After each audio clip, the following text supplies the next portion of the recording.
Hey, this is Austin Harman Mixes, and welcome to episode number 6 of the Austin Harman Mixes podcast. If you missed episode 5, I had a fantastic episode for you on how to budget for your next audio, video, or lighting project for your church. Make sure you check that out. If you're on YouTube, you can actually watch the entire podcast series that we've produced up until this point, all on video. And if you're not on YouTube, you can find this podcast on the podcast world out there, audio only. So thank you so much for joining if you're out there. My name is Austin Harman from Austin Harman Mixes, and I am so pleased to get to recap today on episode 6 for you, a trip I recently took to the Consumer Electronics Show in Las Vegas, and also dive into some of my future plans as it relates to Austin Harman Designs. Make sure you stay tuned, and here we go. Let's dive into episode 6. Okay, episode 6, here we go. Now, if you follow me on Instagram, which you really should, at Austin Harman Mixes on Instagram, you'll know that I recently went to Las Vegas. Now, for those of you who know me personally, you know that I'm a big Vegas fan. I know that Vegas doesn't have the best reputation in the world, and you might say, well, Austin, you don't drink, you don't do drugs, you're married, you're faithful to your wife. Why do you like Vegas? And the short answer is that I like Vegas because I really like opulence. And in Vegas, you can have opulence for a price that I can actually afford. So I do enjoy Vegas quite a bit. I went with my sidekick, Watchdog. Him and I went out there to go to the Consumer Electronics Show. And boy, do we have a wild time while we were there. And it's not in the way that you would think. So first, why did we go to the Consumer Electronics Show? We're audio people. Like, why would we go out there?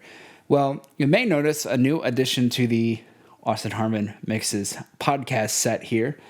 I actually have a sample. Oh, and it's stuck to our little microphone here on set of one of the drivers that will be used in the first products for Austin Harman Designs right here. This is an actual driver from one of the first products that will ship. And what's amazing about this is that some number of years ago, I had a vision for this company, and I'll get into that in the later part of the podcast. But here we are sitting with actual drivers in hand, built and manufactured in the United States. Can you believe that?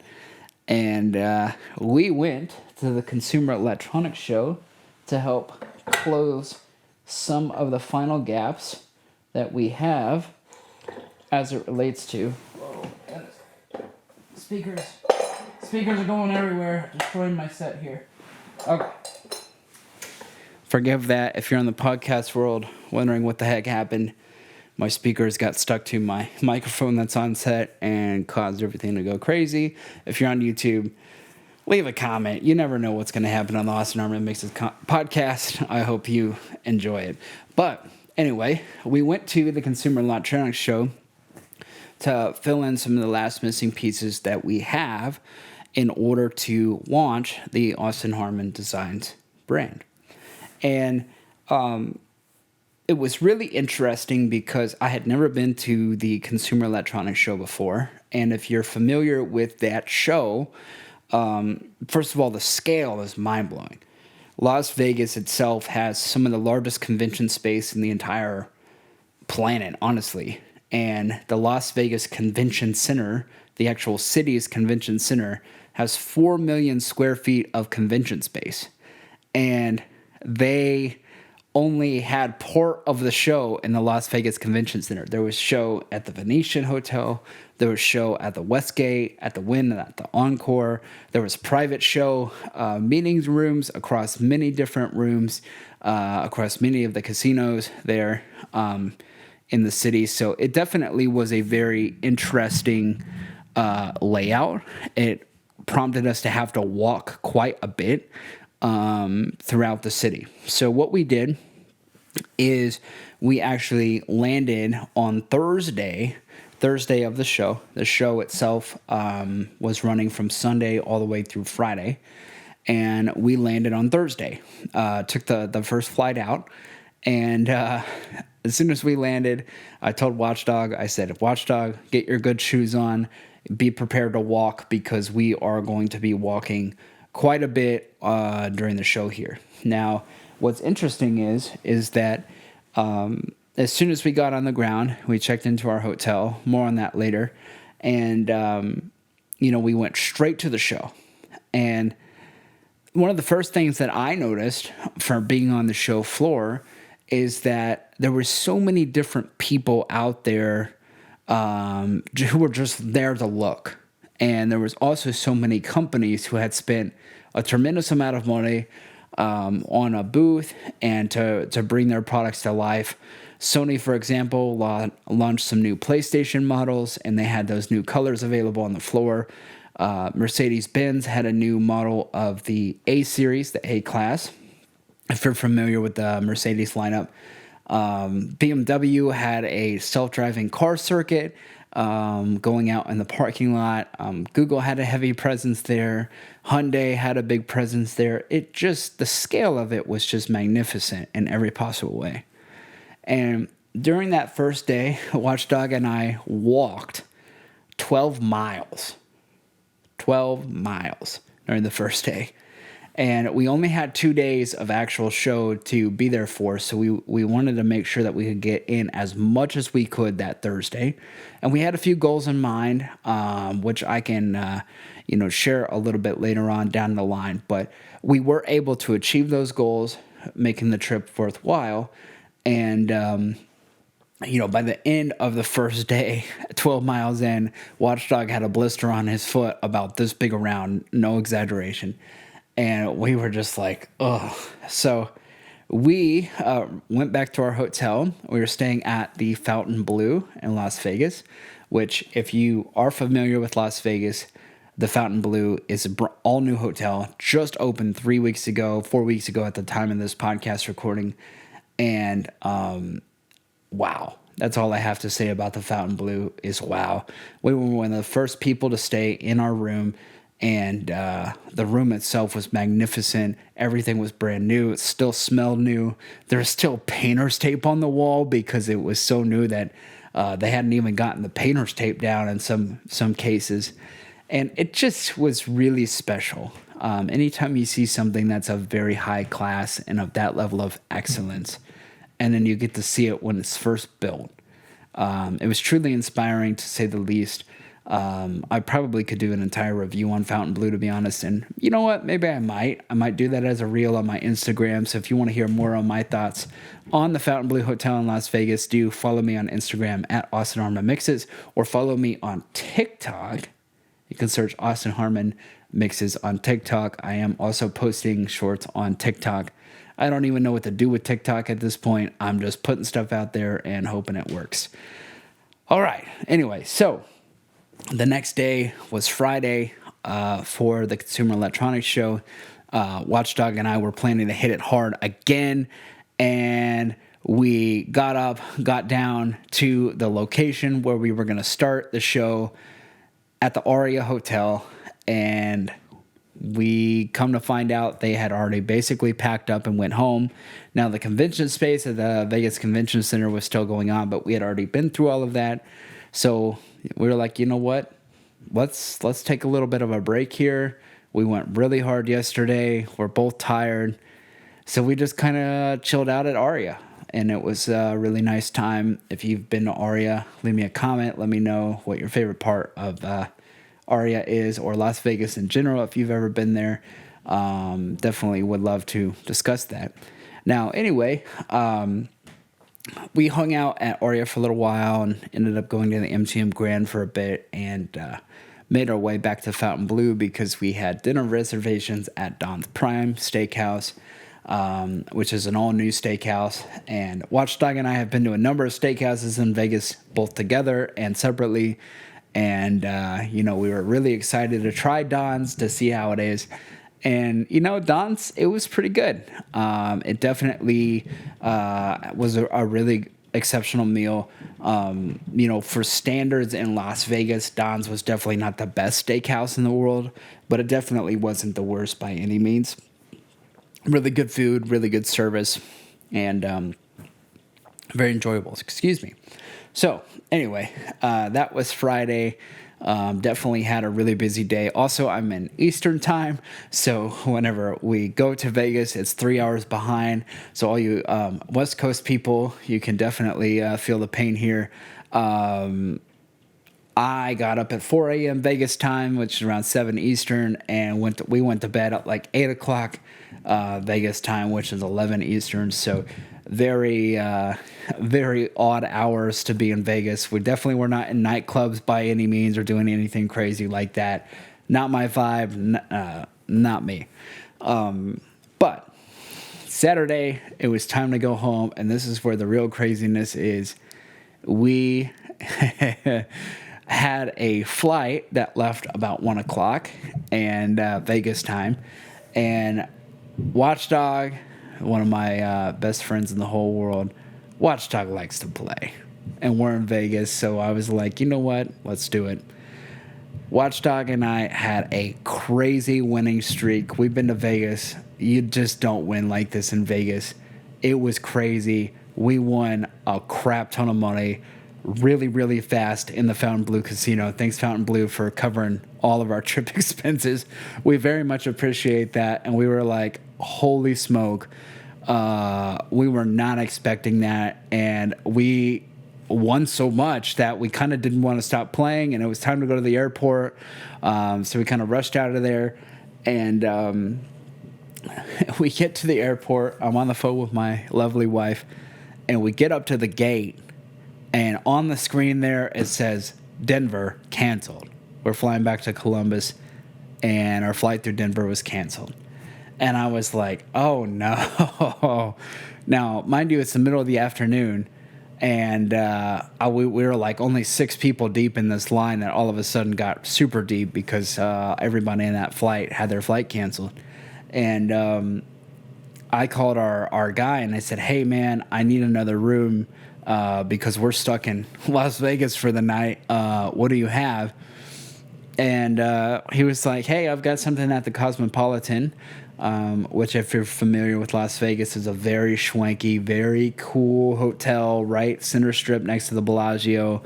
Very nice place to stay. Very expensive place to stay. And he's like, hey, I've got it. I was like, you know what? It's for one night. We just won big in the casino.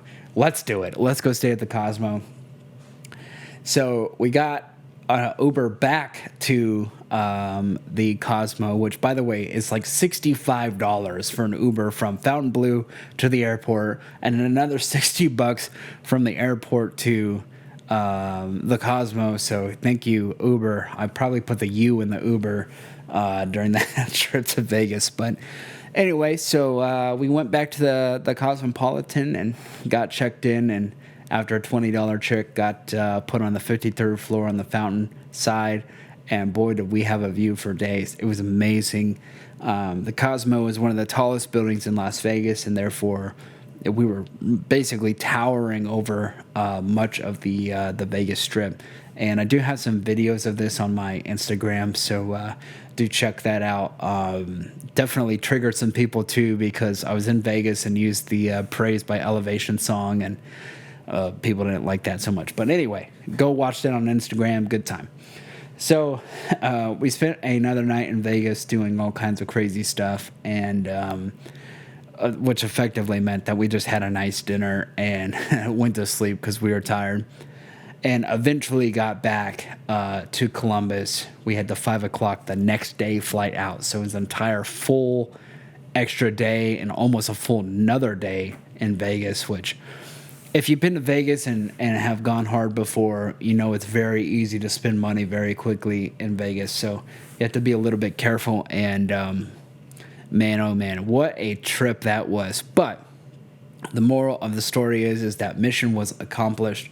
We got what we needed to get done, and now here we sit, a couple of weeks since CES, since the conference, and now we look forward to what's to come. And boy, let me tell you, we have so much to come here. Let me just share a little bit of details about what's going on. First, at the time of this recording, the Penn Group, my company, up until this point, has for a long time operated out of my home. And the simple reality is I just enjoy not having to spend money on things that I don't need, which is office space and so on. In the studio, you can't see behind the cameras and all this is actually a really big room in my house that I have my entire office set up in. I have the entire set in, so I have never actually needed a formal space for the Penn. But over the past number of months, the Penn has grown to the point where now we actually need a formal space. I'm taking 52-foot trailers of delivery at my residence, and it's just not practical anymore. I'm too stubborn, but you know what? It's finally time to make the change. So as of this week, we are actually getting a office space for the Penn, dedicated office space and warehouse. I'm so excited. This has been 5 years, honestly, of operating like this. And we are now pushing into a formal space to do business. And let me just tell you, this is an audio-focused channel, but one of the things that I do want to also talk about is leadership in business. And, in my life, I have owned several companies before, and the Penn has been my life's work. And to be able to sit here and talk to this camera and document this journey of growth and faithfulness and blessing from the Lord and tell you that here I sit in real time, we're about to take on our first office space and we have all of these things in motion right now, is not only humbling, but it's just an amazing testament to what happens if you're disciplined, you trust the Lord, and you do the right things when you're called to do them. And running a business is not easy. Making content is not easy. Being an audio engineer is not easy. But if you do the things that are hard and you choose the narrow road rather than the wide road, God can bless you beyond what you can imagine. And for those of you who are keeping up with me via the podcast, this is new information for everybody. So you people who don't know me personally, also people who know me personally, this is the announcement. We are getting a office space for the Penn. And also, one of the crazy things too is that coinciding with getting this office space for the Penn Group has just become an authorized Allen and Heath service provider. So now, forever on, we will actually be able to service Allen and Heath consoles formally underneath the Allen and Heath service program. We applied and got accepted to be able to repair their products. We have done repairs in the past for other clients, but now we are formalizing everything to be able to do warranty work for Allen and Heath, as well as to do basic repairs like fader bank swaps or whatever it is. So if you're out there and you have a sticky fader issue or whatever it is, we are a Allen and Heath service provider now. We will be taking on those repairs as soon as we adopt our new space here. So very, very exciting stuff for the Penn. But this is Austin Harman Mixes, and I also have Austin Harman Designs. Now, what you're not seeing in the background here, too, is that I am working on a huge series of videos in the back here called The Fundamentals of Audio. And basically what I'm going to be doing is stepping you through the journey of how do you go from conceptualizing, hey, I think I want to learn audio, to becoming a fully realized audio engineer. And the simple reality is that to do that takes several different aspects, right? It takes a technical knowledge, it takes musical knowledge, and it also takes mindset. And I think a lot of people miss the mindset aspect of what's required to be able to be an audio engineer. And I am working on the pre-production of that and filming several videos so that we can deliver all of those to you, hopefully in the coming months here. So a lot of work being done in the background on that. So as if that is not enough, Wow, as if that's not enough, listen to this. So, I showed you the Austin Harman Design speaker here. Austin Harman Designs is launching our first products, fully realized, ready to go, launched to the public in June. In June. I told you on my first podcast, episode number 1, I formally announced to the world Austin Harman Designs is coming soon, and we have a very aggressive goal of getting our first products to the market in June. Now, what's cool, and this is all first information for the podcast world, so you're getting it first right now, is that we are actually launching our products, Austin Harman Designs products, at the Infocomm 2024 show in Las Vegas. There is a reason why I opened with the recap of Las Vegas, that we are going back to Las Vegas in June to launch these products. We have a very aggressive timetable. We are working on a lot of things in the background to be able to do this, but our first formal launch to the public will be in June. Now, let me tell you what's going to happen between now and June. Well, first of all of our prototypes will be finished and done. We have a number of them in the coming weeks here, and we will begin accepting pre-orders for the Austin Harman Designs first run of products, the first series of products, by April. So around April, you will be able to submit a deposit for the first Austin Harman Design speakers, the launch edition speakers, which will be embossed with a very special imprint on them, so you'll know that you have one of the very first. And those speakers, you'll be able to pre-order them in April, and then they will go on sale in June. Now, also what's cool about this is that all of you out there listening probably have an interest in audio, and I would like to personally invite you out to Infocomm 2024. I am personally inviting all of my professional network to join us there. Infocomm, if you've never been, is a fantastic show that is just an actual playground for audio, video, and lighting people. Now, the Infocomm showrunners are not paying me for this. If you guys want to pay me for this, by all means, please do. But let me just tell you, I've been the past 2 years at TikToks between Vegas 1 year and Orlando the next.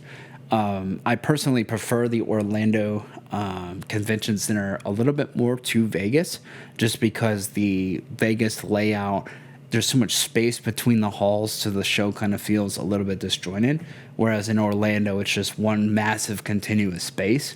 But that doesn't mean Vegas' show is bad by any means. It's still really good. And here's what you can expect in Infocomm. One, you're going to get firsthand, first-person experience with basically every major production brand out there. Everything from Blackmagic to Crestron to Rowe to Absinthe to you name it, there's a booth there. There's a big Harman booth. There's audio demos for D&B, for L Acoustics, for Martin Audio. If we so happen to get a lot of pre-orders for the Austin Harman Design speakers, we may also have a audio demo space at Infocomm. Stay tuned on that. It's an incredible place, whether you're in church production, event production, you're just an audio person and you want to learn more about gear. It's just an amazing place to go to see it. The show itself is 2 full days, and then there's training on the on the front side of the show. It's not a very expensive show to attend as far as the actual ticket price, although the travel to Vegas can be a little bit testy as far as the expense goes. And if you need a travel agent, I have a great friend of mine who is a travel agent who can hook you up with the best Vegas pricing. If that's something you're interested in, send me an email, sales@thepenn.group. I can get you connected to him. I'm not going to post this information out to the world just because I don't want to do that without his permission, and I just gave him a plug without his permission. So, anyway, that is that for Infocomm. I'm so excited, more so than I could probably even communicate to you via this camera, to to get these products in your hands and to allow you to listen to them. I have been working on this company for years and years, and it all started with a vision, and by June we will be building, manufacturing, and shipping speakers fully built in the United States of America. And I'm so proud of that. It's not a political statement necessarily. I'm not over here trying to wave the American flag around, but it's more about the fact that I believe that things can actually still be built in the U.S., and that is somewhat of a competitive advantage for us, depending on the way you look at it. And it's also an interesting challenge, because hardly any manufacturer that I'm aware of out there actually builds their products in the U.S. So this is a very interesting time for me personally and professionally.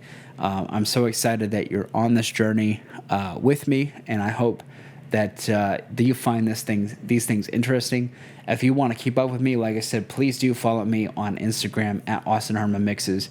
And also, one of the things that I think you might find interesting too is that we're going to be filming some behind the scenes of Austin Harman Designs, which will be hitting the channel at some point in the future here. Now, let's land this plane here and let's say, well, Austin, what can I do to help? Austin Harman Designs sounds interesting.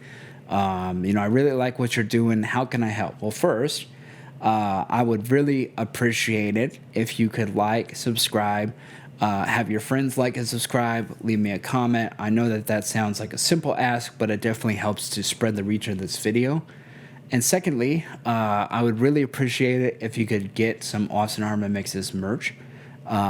We have some great products over there, austinharmanmixes.com. You can click on the merch button and check out some of the cool shirts we have for Austin Harman Mixes. All of the proceeds for that merch goes directly into the Austin Harman Designs, kind of coffers to be able to help finance what's going on there. I'm not taking handouts as far as outside investment. I'm not, nobody's giving me the money to do this. This is all built upon the back of the Penn and my life's work on that front. So very much appreciative. If you could pick up some merch, that will definitely help a lot. There's also ways that you can extend your appreciation to me via YouTube. I feel like it's somewhat sleazy to come out directly and say, hey, please give me money. That's not something I'm probably ever going to do on this channel, but I do want you to get some value from me, and hopefully, repping the Austin Harman Mixes merch, and some of those forms of appreciation can definitely help move the needle forward as far as Austin Harman Designs.